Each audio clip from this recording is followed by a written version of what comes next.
Paper అనేది మనం డబ్బులు పెట్టుకుంటాం కదా, ఇదిగో ఈ పేపర్నే న్యూస్ ప్రింట్ అంటారు.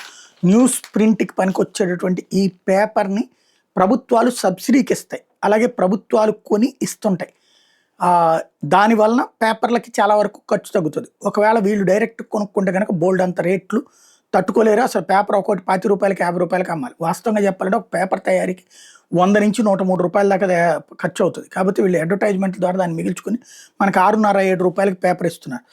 ఇప్పుడు పత్రికల ముద్రణకు వినియోగించే కాగితం న్యూస్ ప్రింట్ కొరత దీర్ఘకాలం కొనసాగుతుండటంతో ప్రచురణకర్తలు దిగుమతుల మీద ఆధారపడాల్సి వస్తుందని Indian news paper society INS ఆందోళన వ్యక్తం చేసి, దేశంలో వార్తాపత్రికలు న్యూస్ ప్రింట్ వినియోగం ఏడాదికి సుమారు 12 లక్షల టన్నులు, కానీ దేశంలో దాని ఉత్పత్తి 5 లక్షల టన్నులకు పెంచడం లేదు.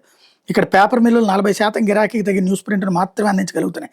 గిరాకీ సరఫరా మధ్య ఉన్న ఈ భారీ అంతరం 2 దశాబ్దాలకు పైగా కొనసాగుతుంది. దేశంలో కాగితం తయారీ పరిశ్రమ విస్తరణకు నోచుకోకపోవడంతో ఈ పరిస్థితి తలెత్తింది.